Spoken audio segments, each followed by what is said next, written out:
नमस्कार दोस्तों, ये एक चुड़ैल की दुख भरी कहानी है। तो आप लोग वीडियो में अंत तक जरूर बने रहे और नए हैं तो चैनल को लाइक शेयर और सब्सक्राइब जरूर करें। रमेश बाबू अपने कार्यालय में अपनी सीट पर बैठकर फाइल को उलट पलट कर रहे थे तो उनका कार्यालय ग्रामीण क्षेत्रों में था, जहां आने जाने के लिए कच्ची सड़क से आना जाना करना पड़ता था। और इतना ही नहीं, कार्यालय के आसपास जंगली पेड़ों की अधिकार थी। कहीं कहीं तो जंगली पेड़ इतने घसन की थी कि घने जंगल के रूप में दिखते। कार्यालय के मुख्य दरवाजे को छोड़ दे तो बाकी हिस्से पूरी तरह से घास फूस आदि से ढके लगते थे। कार्यालय के कमरे की खिड़की आदि पर लंबे लंबे घास फूल का साम्राज्य था। दिन में भी कार्यालय में एक हल्का अंधकार परसा रहता था, जिससे ऐसा लगता था कि यह कार्यालय हरी भरी वादियों से शांत मन से बैठा हुआ किसी गहरे चिंतन में डूबा हुआ, क्योंकि इस कार्यालय में कुल कर्मचारियों की संख्या मात्र 5 ही थे, जिनमें से एक रामखेवाल थे जो चपरासी के रूप में काम करते थे। रामखेवाल जी की वह व्यक्ति थे जिनके कार्य व्यवहार से यह शांत कार्यालय कभी कभी मुखर हो उठता था और कर्मचारियों को हंसी ठिठोले से जाग उठता था। रामखेवाल जी के पास के एक ही गांव के रहने वाले थे और प्रतिदिन कोई न कोई असहज घटना कार्यालय के बाकी 4 कर्मचारियों को सुनाना करते थे। ये विशेषकर जब भी कार्यालय में प्रवेश करते तो सबसे पहले रमेश बाबू के कमरे में जाते और राम राम कहने के साथ ही शुरू हो जाते कि बाबू काल तो गांव में गजब हो गया था। राम दैया को जंगल में चुड़ैल ने पकड़ लिया था तो मनोहर का सामना एक भयानक भूत से हो गया था। जब तक रामखेवाल जी सभी कर्मचारियों से मिलकर कुछ भूत प्रेत गाँव गड़ा की बातें नहीं बता लेते, उन्हें चैन की नींद नहीं आती। कोई कर्मचारी रामखेवाल की बातें को सहजता से सुनते थे तो कोई केवल हाँ हूँ करके उस और कान नहीं देते और उन्हें स्पष्ट जलाकर चाय बनाने के लिए कह देते या पानी की मांग करके उससे बचने की कोशिश करते। पर रामखेवाल की बातें को रामेश्वर बाबू बहुत ही सजगता से सुनते और पूरा ध्यान देते हुए बीच बीच में हाँ हूँ करके साथ कुछ सवाल भी पूछते। एक दिन की बात, रामखेवाल जी कार्यालय थोड़ा जल्दी ही पहुँच गए और सीधे रमेश बाबू के कमरे में घुस गए। पर उस समय रमेश बाबू अपनी कुर्सी पर नहीं थे, शायद वो अभी कार्यालय पहुंच ही नहीं थे। रामखेवाल थोड़ा डरे सहमे लगे रहे थे और बार बार अपने माथे पर आ रहे पसीना को गमछे से पोंछ रहे थे। वो जैसे ही कमरे से बाहर निकले तैसे ही कार्यालय के प्रांगण में उन्होंने रमेश बाबू को अपनी साइकिल को खड़े करते हुए देखा। वो दौड़कर रमेश बाबू के पास पहुंच गए और बिना जय श्री राम किए ही हकला कर घबरा कर बोले, बाबू बाबू कल रात को तो गजब हो गया, मेरा पूरा परिवार आफत में आ गया, समझ में नहीं आ रहा है कि क्या करूं। रमेश बाबू ने उन्हें अपने कमरे की ओर चलने का इशारा करते हुए आगे आगे तेज कदमों से अपने कार्यालय कक्ष में प्रवेश किया। फिर एक कुर्सी पर रामखेवाल जी को बैठने का इशारा करते हुए अपने झोले को वही मेज पर रखकर एक गिलास में पानी लेकर कक्ष के बाहर आकर हाथ धोए और उनके बाद उनके कमरे में हनुमान जी की फोटो अगरबत्ती को दिखाया। उसके बाद कुर्सी पर बैठते हुए रामखेवाल जी से बोले, रामखेवाल जी अब अपनी बात पूरी विस्तार से बताइए। उनकी अनुमति मिलते ही रामखेवाल जी कहना शुरू किए, बाबू काल में जब शाम को घर पर पहुंचा तो पता चला कि मेरी बहू कुछ लकड़ी आदि की व्यवस्था करने जंगल की ओर गई थी और वहीं उसे किसी चुड़ैल ने धर लिया था। वो इधर उधर जंगल में भटक रही थी तभी कुछ गाँव की गाय बकरी चराने वाले की नजर उस पर पड़ी। वो लोग स्थिति को भाव गए और मेरी बहू को पकड़कर घर पर छोड़ गए। फिर गांव के ही सोखा बोझा ने झाड़ फूंक की। उसके बाद वो उस चुड़ैल से छुटकारा मिला। पर आज सुबह फिर से उस पर चुड़ैल हाई हो गई है। सुबह से ही सोखा बाबा उसे उतारने में लगे थे और वो छोड़कर जाने का नाम ही नहीं ले रही थी। समझ में नहीं आ रहा कि क्या करूं। रामखेवाल जी की बातें को सुनकर रमेश बाबू थोड़े गंभीर हुए और अचानक पता नहीं क्या सुझाव की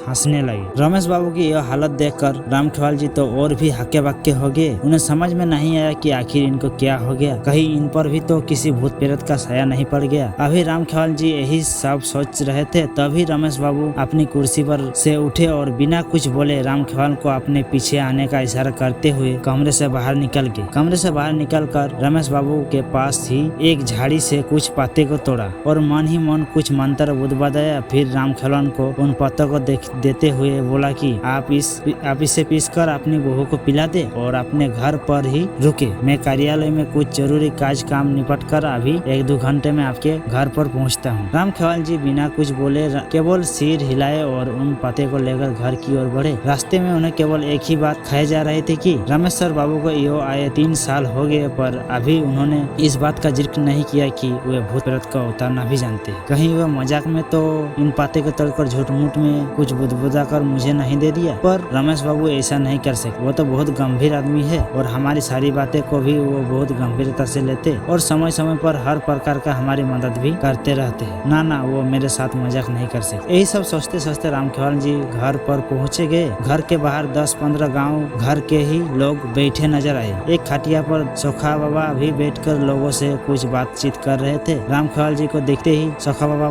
बोल पड़े, रामखवाल, यह चुड़ैल तो बहुत ढीठ है। रात को छोड़ तो दिया था पर सुबह फिर से आगे 2-3 घंटा मैंने कोशिश किया पर छोड़कर जाने का नाम ही नहीं ले रही है। अभी भी आंगन में नाच कूद रही है। मेरे मंत्र का अब तो उस पर कुछ असर भी नहीं हो रहा है। यहाँ तक कि मेरा भी मजाक उड़ा दिए।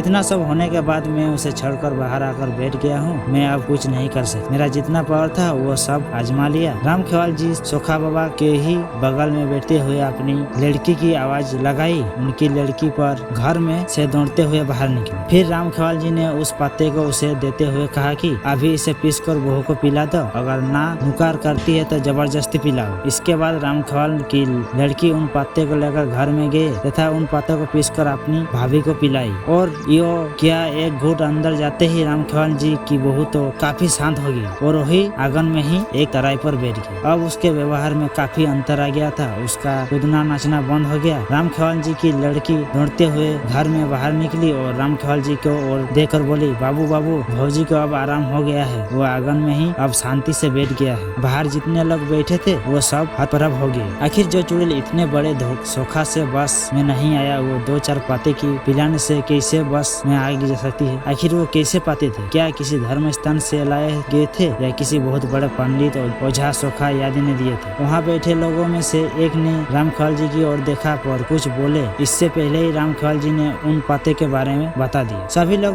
बिना देखे ही उस रमेश बाबू के प्रति नमस्तक हो गए। सोखा बाबा ने कहा कि वास्तव में आपके रमेश बाबू तो बहुत पहुँचे निकले। जिस चुड़ैल को बस करने के लिए मैंने सारे के सारे हथकड़े अपना लिया, उसे अनेक मंत्रित 2-4 पत्ते ने बस में कर लिया। फिर तो रामखवाल जी थोड़ा तन कर बैठ गए और गले रमेश बाबू को गुनगुन करने लगे। अभी वो लोग आपस में बात कर ही रहे थे कि तभी रमेश बाबू की साइकिल वहाँ रुकी। रमेश बाबू को देखते ही रामखवाल जी दौड़कर रमेश बाबू के हाथ में साइकिल लेकर खुद ही खड़ी करते हुए बोले, रमेश बाबू, आपके पाते ने तो कमाल कर दिया। अब वो काफी अच्छी है और शांति से आंगन में बैठी है। रमेश बाबू के इतना कहते ही वहाँ बैठे सभी लोग खड़े हो गए और रमेश बाबू की जयरम्मी करने लगे। रमेश बाबू सबका अभिवादन स्वीकार करते हुए उन लोगों को बीच की एक खाट पर बैठ गए। फिर रमेश बाबू ने रामखवाल जी को बहू को घर में बाहर बुलाया। वो काफी शांत थी पर रमेश बाबू को लगा कि अभी भी वो चुड़ैल नहीं है और पत्ते का असर खत्म होते ही फिर से इसे जकड़ लेगी। रमेश बाबू ने रामखवाल जी की बहू को अपने पास बैठने का इशारा करते हुए कुछ मंत्र बांधने लगे। और यह क्या? रामखवाल जी को बहू घबरा कर बोल उठी, मुझे छोड़ दीजिए, मैं जा रही हूँ। मैं अब कभी भी इससे नहीं पकड़ूंगी। मुझे जाने दीजिए, मुझे जाने दीजिए, मैं जल रही हूँ, मुझे छोड़ दीजिए। उस चुड़ैल को इस तरह गिड़गिड़ाते हुए देखकर रामखवाल जी की काफी हिम्मत बढ़ गई। वे बोल पड़े, रमेश बाबू, इसे छोड़िएगा मत, इसे जलाकर भस्म कर दीजिए। और वो चुड़ैल रामखवाल जी की ओर ध्यान न देते हुए रमेश बाबू की ओर दयनीय स्थिति में देखते हुए अपने प्राणों को भी भीख मांगती रही। रमेश बाबू काफी गंभीर लग रहे थे। वो रामखवाल जी की बहू को और गुस्से से देखते हुए बोले कि तुम कौन हो और इसे क्यों पकड़ी? इस पर वो चुड़ैल गिड़गिड़ाते हुए बोली कि मैं पास के ही जंगल में रहती हूँ। मैं बंजारा परिवार से हूँ। एक बार हमारे परिवार ने इसी जंगल के बाहर अपना टेंट लगाया था। शाम के समय में लड़की लकड़ी लेने जंगल में प्रवेश की। मुझे पता नहीं चला कि कब मैं घने जंगल में पहुँच गया और रास्ते भी भटक गया। तब तक रात भी होने लगी थी। जंगल में पूरा अंधेरा बरसाना शुरू हो गया था। मैं थोड़ी डर गई थी पर हिम्मत नहीं खोई थी। अचानक मेरे दिमाग में एक विचार आया। मैंने सोचा कि रात के इस अंधेरे में अब रास्ता खोजना ठीक नहीं है, कहीं किसी जंगली जानवर की शिकार ना हो जाऊं। इसीलिए मैंने हिम्मत करके वही एक मोटे जंगली पेड़ पर चढ़कर बैठ गई। मैंने सोचा कि सुबह होते ही मेरे परिवार के लोग जरूर मुझे खोजने आएगा और अगर नहीं भी आए तो मैं दिन में अपना रास्ता खोज लूंगी। और वो रात शायद मेरे जीवन की समाप्ति के लिए ही आई थी। मैं जिस पर चढ़कर बैठी थी उसी पेड़ पर एक प्रेत का डेरा था। आधी रात तक तो बस कुछ एकदम ठीक ठाक था पर उसके बाद अचानक वो प्रेत कहीं से उस पेड़ पर आ बैठा। उसके आते ही जैसे पूरे जंगल में भयानक तूफान आ गया है। अनेकों पेड़ों की डालियां तेज हवा से डरवाने के रूप में हिलने लगी। मुझे देखते ही वो जरदार गढ़ से अट्टहास किया और मुझे कोई प्रेतनी की समझ कर बोला कि तुम्हें पता नहीं कि यह मेरा निवास है। मैं कुछ जरूरी काम से जंगल से बाहर किया गया, तूने मेरे बसेरे पर कब्जा कर लिया, मैं तुझे छोड़ूंगा नहीं। इतना कहकर वो मेरे तरफ झपटा। अत्यधिक डर से तो